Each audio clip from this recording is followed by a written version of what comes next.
Welcome back to another episode of the Bear Trap on the Boomer Bust channel, a Bears podcast by a Bears fan. I'm your host, Terry, and today, round 4, talking about Caleb Williams, Justin Fields, all that stuff. There's an article out on NFL.com right now. Let me see. I do want to give people credit. I can't pronounce, by Ali Bonpuri. And he throws out 4 hypothetical trades for the number 1 overall pick. So we're going to talk about that. We're going to have the continued discussion about Caleb versus Justin, or not versus, but getting Caleb versus keeping Justin.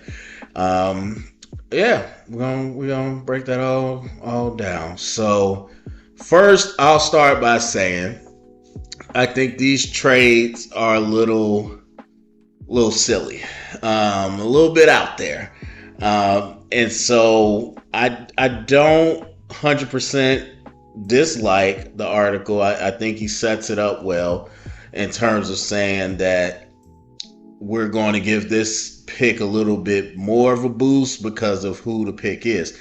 That does take into account some of the nuance that goes into each draft. Each draft, the picks aren't worth the same. It depends on what the class is. However, when you do things by the quote-unquote draft chart, which is what he did, the point system, I have a few issues. Number one, some people live by it. Some people don't use it at all. And the ones that do use it don't all use the same ones. And so just like every year there's nuance between each team too, because what you value, what you want to do for your offense or defense is going to value a position differently. And that's why each team has to have their own kind of thing. So I don't really like the point system to begin with, but we'll get into those trades. I just want to say that up front. And then the other thing I want to say is I'm still about 50-50. I know, and I've said, I think I made it pretty clear from the beginning, it's early on. We're not even in March yet. So obviously things will continue to change. And for me, I started out I'm not swayed either way. And I think I went more towards the Caleb side and then moved back towards the middle in recent times. So I'm still kind of in the middle, but make no mistake. My what do you want to, I won't say hesitancy, but my support of keeping Justin is completely about the assets. It is not about Justin Fields. And so no disrespect to Justin Fields. Like, I want to say I'm the one. I didn't listen to a lot of this stuff. I still don't listen to a lot of this stuff, but especially not 2 years ago. So I'm sure there might have been people out there saying it, but I know that in terms of the national media, one too many people rooting for Justin Fields. Obviously, we were picking like 20 or something. And so people weren't even talking about the Bears at all. But in terms of the Bears circle, I was talking Justin Fields the entire time. And so the night we got him, draft night, I was so elated. I mean, I still feel embarrassed because, well, a little less embarrassed because I was with a bunch of coworkers at the time. None of us work together anymore, so I guess it's fine. But I never felt like that. It was crazy. It was an insane feeling. And, so it's disappointing to sit here now and see that it didn't really come to materialize. But all that to say, I have respect for Justin. I have a long track record of my thoughts about him backed up by film and everything else. So I don't really have to, defend myself on that. But I do want to make it clear, this is not about me thinking Justin is better than Caleb. That's not a question. If everything was equal, I'm taking Caleb. But everything's not equal because we wouldn't even have a chance to get Caleb if it was equal. And so because we have a team, a roster that is built up now compared to the tear down, the gut, the tank. Some of y'all out here still defending Poles, which is crazy. He gutted that roster. And it wasn't because of what was left behind by Pace. No, that was Poles' decisions. He left a lot of money on the table because he didn't want to pay quality players so we could tank. And because of that, we built up the roster. And because I do believe Eberflus is a capable head coach in certain instances, we did well. And because of the trade last year, which again, people giving Poles this crazy credit for, like we knew the Panthers were going to suck like this. But either way, because of that situation, here we are. And so my indecision is about the resources and the assets. It's not about Justin Fields. I do want to be clear about that. While respecting him, and for some weird reason, which I mentioned before, but I need to say it again because I still see it, even in this article. There's this narrative about how terrible it would be if Justin goes on to be a star. Why would that be terrible? I mean, again, I love football. I love NFL football, so I don't look everything through the Bears lens. A, it would be nice to have another star in the league. But also, B, if it's not working out for him here, and we believe he has the talent, which I think most people acknowledge, why wouldn't you think, A, it would work out? Let's say Tampa doesn't want to meet Baker's price, and he goes to Tampa, and they keep Mike Evans or they get another receiver. He's got two great receivers plus Kate Auden, plus a good building line and a good running back. You don't think he's going to play better? If he goes to the Falcons where everybody thinks he's going to go, with all of that, you don't think he's going to play better? Come on now. And then the last thing is, why wouldn't you want him to play better? I like Justin. And it's weird to me that people who claim to be on Justin's side will call me a hater because I don't want to keep him.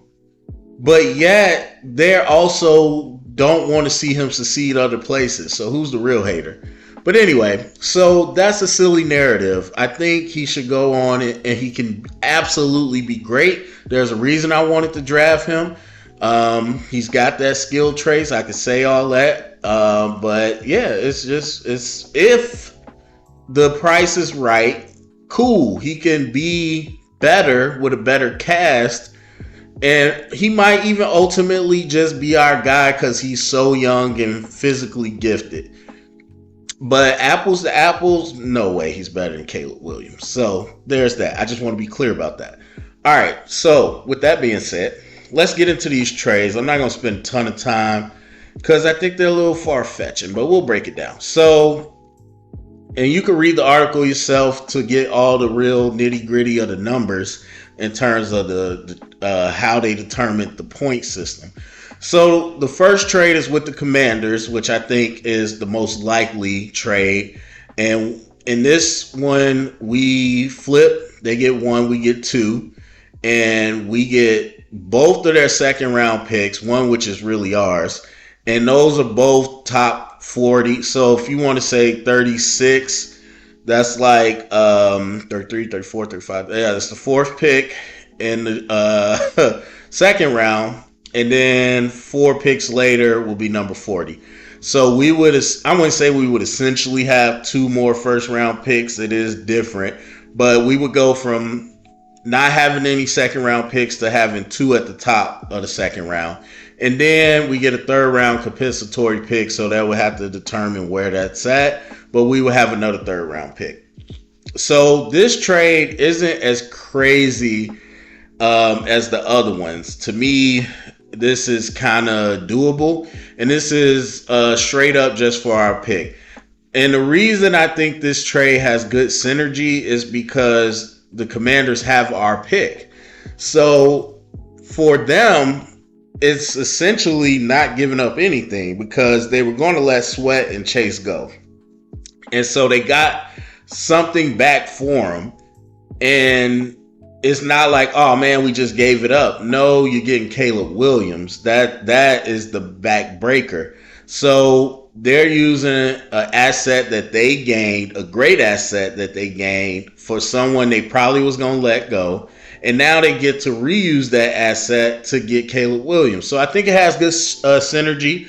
And then the Bears, we obviously pick where we would have been picking. And so I think a lot of that makes sense.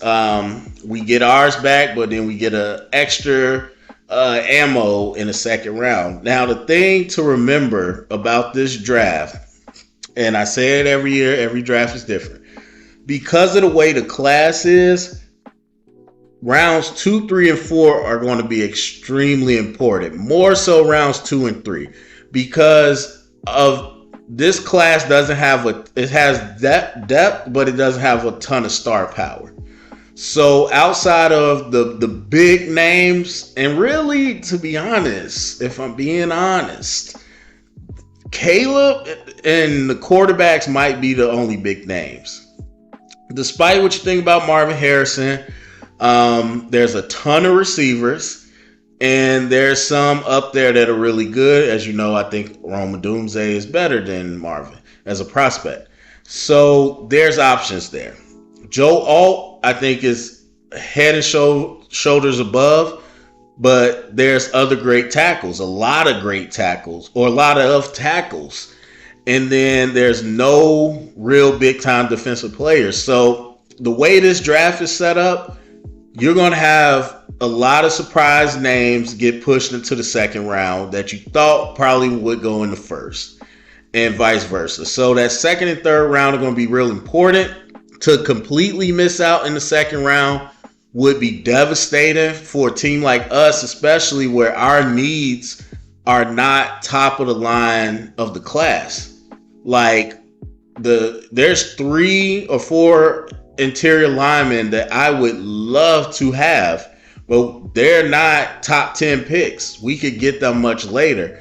And so to double up in the second round would not only give you the ability to take who you want in a couple of them, you could take one and trade back and get multiple. So it gives you a lot of flexibility, and that third round pick is big too, no matter where it would be. So this trade, I would say, out of the group is not crazy. All right, the New England Patriots. We swap, we get 3.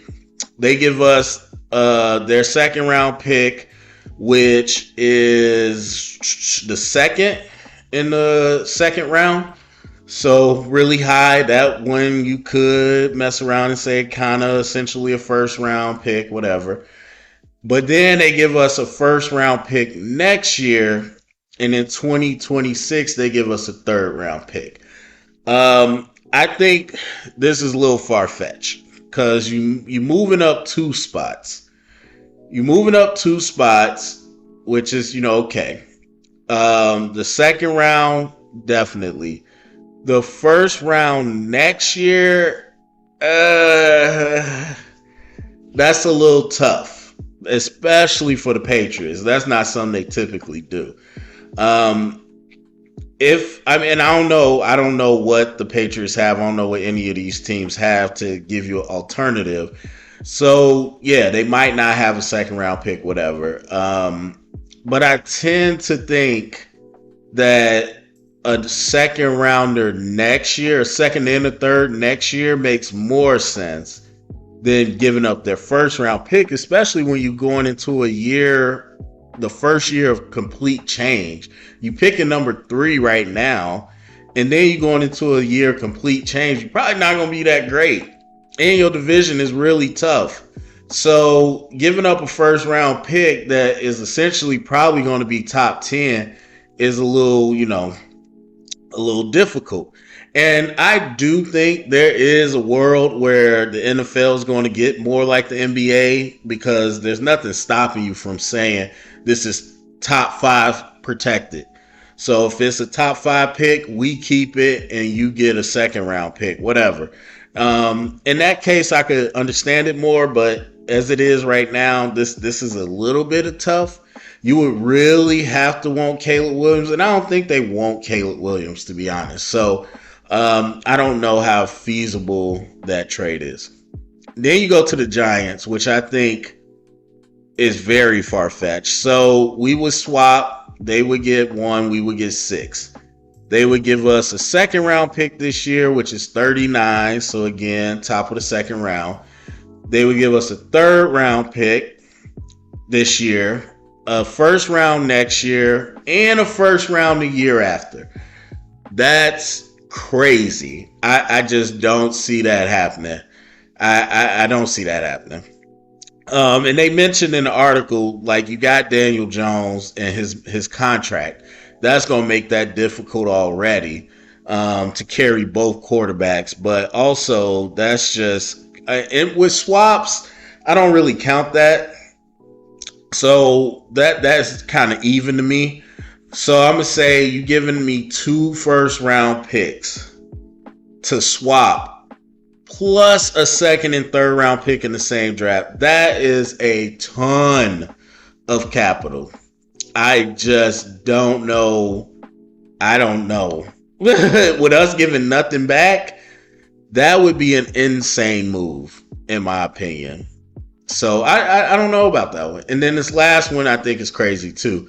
So the Falcons, we would swap, we would get 8, they would get 1. We get Bijan Robinson, their top 10 pick from last year.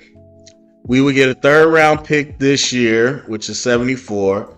We would get a first round pick next year and a second round pick the year after. So, and we would give up Khalil Herbert in this sense.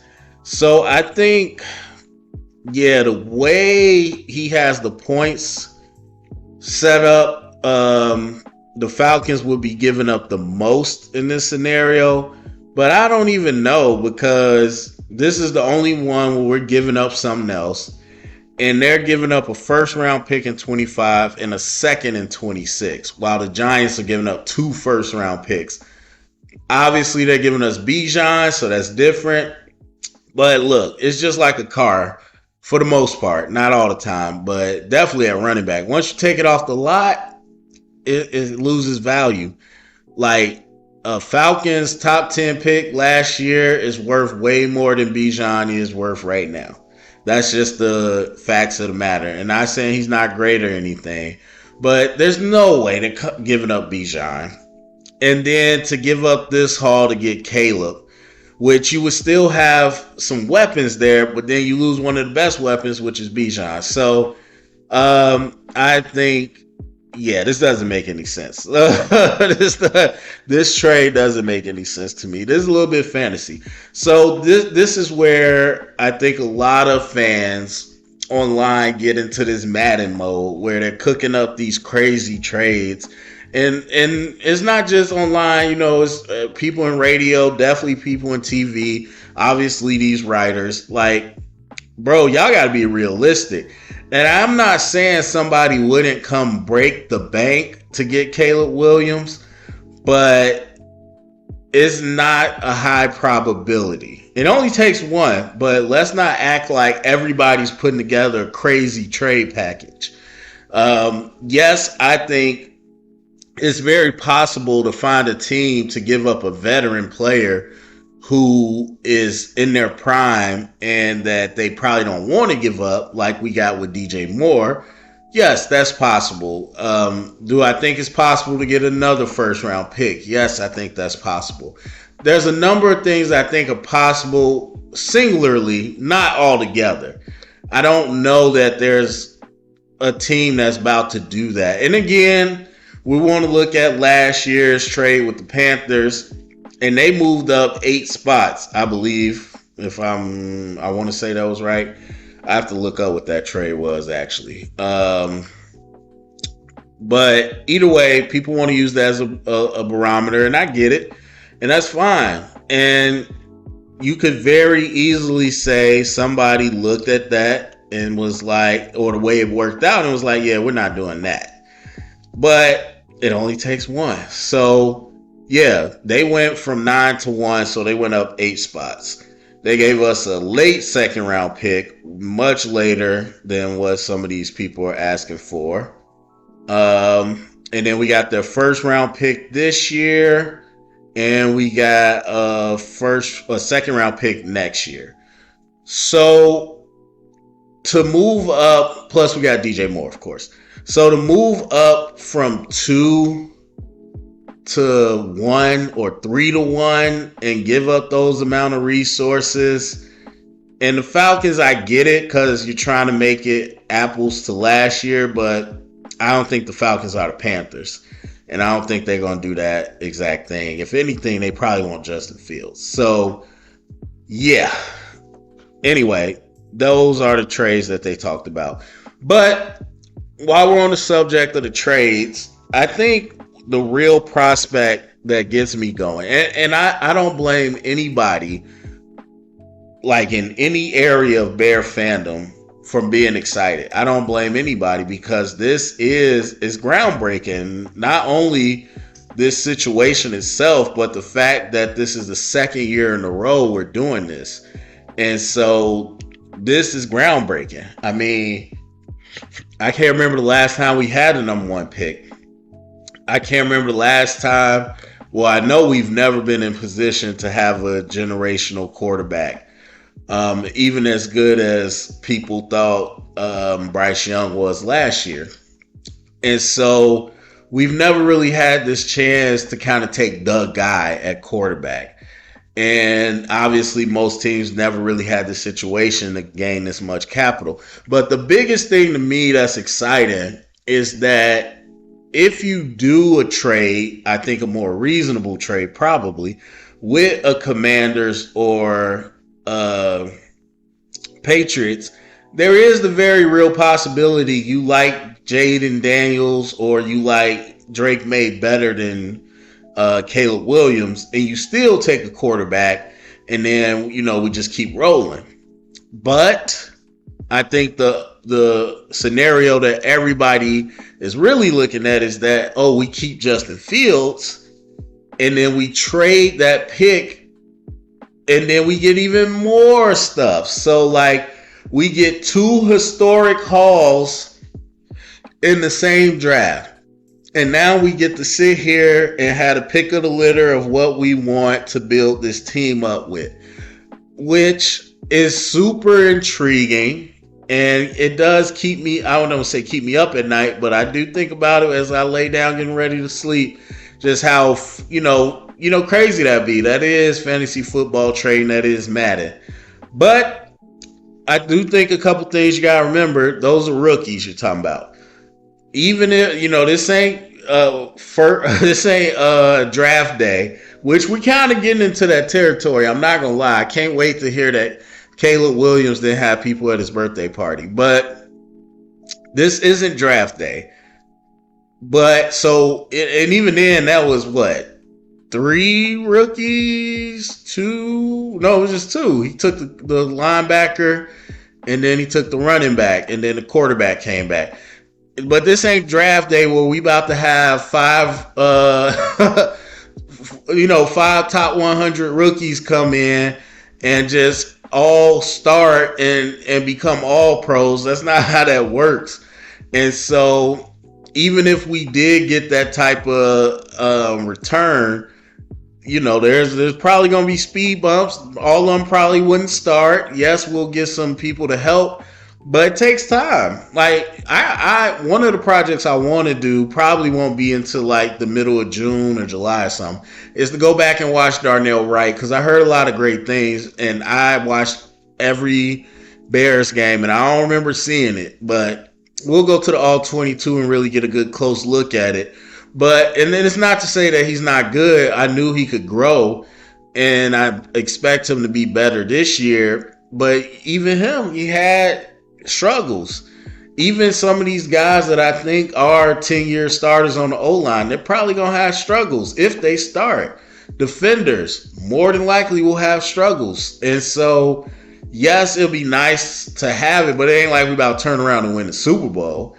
But obviously going forward, and then the other problem is that you're going to have to pay all of them eventually if they are that good. So I won't act like, this is a movie again where we get these guys, everybody celebrates and the, screen goes black. No, even if we went that route where we kept Justin and we just brought in all these rookies, we would have to figure out how to make that work and get the best out of them as well, which is why veterans excite me more.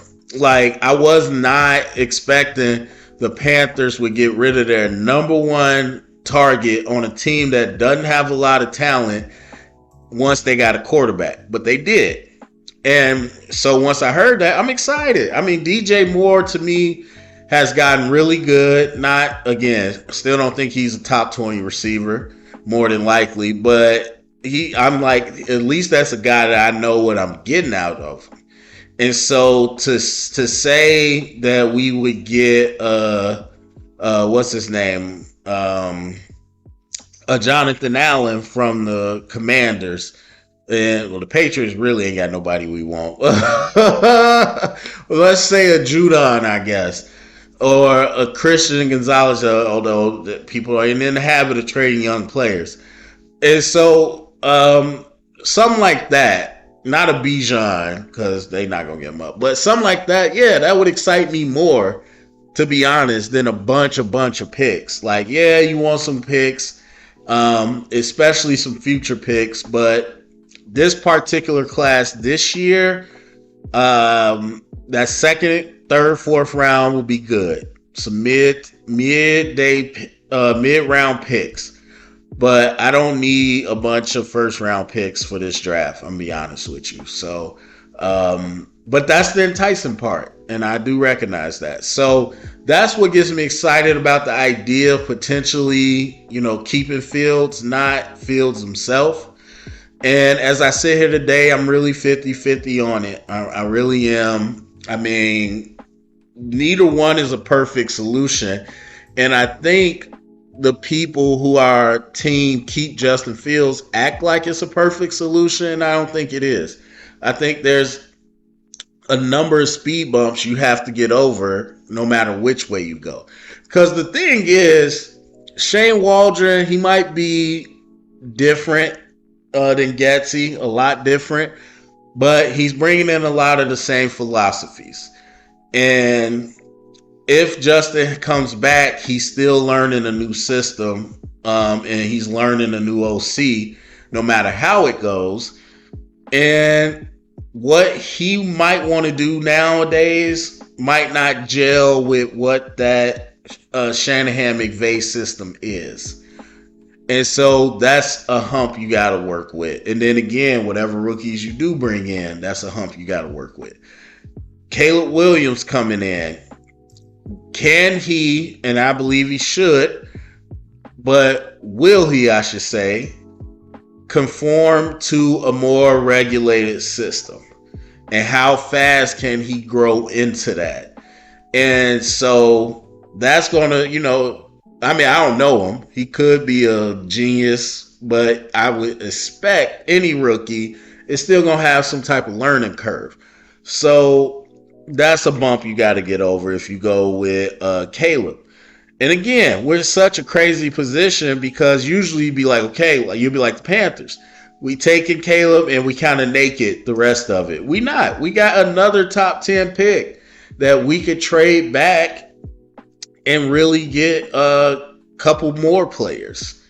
And so we're in a very fortunate position where we got flexibility, and of course we got cap, and we'll see what we do with the free agent class. So, and hopefully we'll be creative with trades. The trades have only going up every year.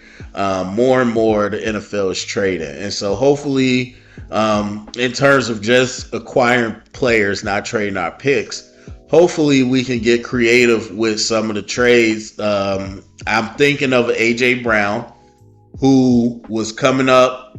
Actually, I want to say, wasn't it the exact same time as Debo? And there was I think that summer, most people thought both of them were about to be gone. And you see how easy it is to go one way or the other. The Titans made one choice and the 49ers made another choice. So if you could find guys like that are on the verge and the team might want to deal them, hopefully you could get creative to bring guys in that way too, because like unrestricted free agents are tough because the real good ones don't get the free agency.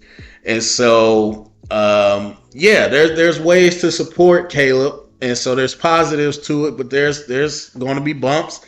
And there's positives to bringing Justin back, mainly the assets, but there's going to be bumps. And so, yeah, I'm 50-50 on it right now. But that's it for me. Go to the comment section. Let me know what you think. Where you at with the Justin Fields? Well, cut it. I meant to mention this a while ago. I haven't heard it. I've heard it start to come up now. But remember, I said this first. And maybe I didn't say it correctly, but I put it in a community. And I said, people got to remember there is an option where we keep Justin and get a quarterback. And I think people thought I meant like get a lower tier quarterback. No, I mean, we could draft Caleb and keep Justin. And a lot of people are like, well, that's impossible, blah, blah, blah. No, the thing is, in my mind, it's possible. And it has its benefits because Justin is going to not be as valuable right now as he will be in the season. And typically, people will try to tell you that's the reverse. But with a quarterback, especially after what we saw last year, it's a different market. And so you not going to because again, most players, they'll be like, yeah, you're going to lose value before the draft or before free agency, basically, and all that stuff. And with quarterbacks, it's such high demand that you're not going to lose that value because somebody's going to get hurt. Somebody's going to have a disappointing starter and somebody's going to want that upgrade or at least a move to make it seem like they're doing something. So the benefit to me is Caleb, you're not going to start right away. You got a long career ahead of you. You're not going to start right away. You're going to learn this system alongside Justin. Y'all help bounce each other off. And we want you to have time to get acclimated to practice, to travel, to the schedule, to how we do things in the NFL without the pressure of worrying about Sundays. And then Justin, you on audition right now. You play well these first 3 weeks, you're going to be so valuable. And people are going to want to more than likely have to try to give you a contract extension as well. And so that's your incentive. We're going to put the ball in your hands. We're not going to snag you off the field right away. We're going to give you these games to show teams because we want value for you and you want to go somewhere and get value. So this is your audition time. And in the meantime, and like some people be like, well, they won't get along. Maybe they won't. I don't care if they don't, to be honest, because the competition is fine with me. And if Caleb, the guy we think he is, that would help him get better. And so I get to sit back and watch him practice, and I'm going to know by the time the season starts, okay, what do we have? If it's looking rougher than we thought, Justin, we might have to hang on to you. You get an extended audition. If it's better than we thought, let's get on the phone now and start talking trades. And we'll get Caleb out there as soon as we can. If Justin gets hurt, Caleb's there. Boom. And so I'm not saying that's the best scenario, but it is a possible scenario that people got to realize because, again, you have a top 10 pick and you have Bajan. So there's nothing you're missing out on except opportunity costs. So I still get to pick another top 10 player to support whoever the quarterback is or for the team. And then if there's a risk of injury or anything, I'm not, SOL with one quarterback. I got Bajan who's capable. So I think they're in a spot where that's a real possibility, and there's pros to doing it, not just to do it. So that's it for me. Go down comment section, let me know what you think, share around, get the conversation started. Thumbs up, subscribe, and remember, stay up and bear down.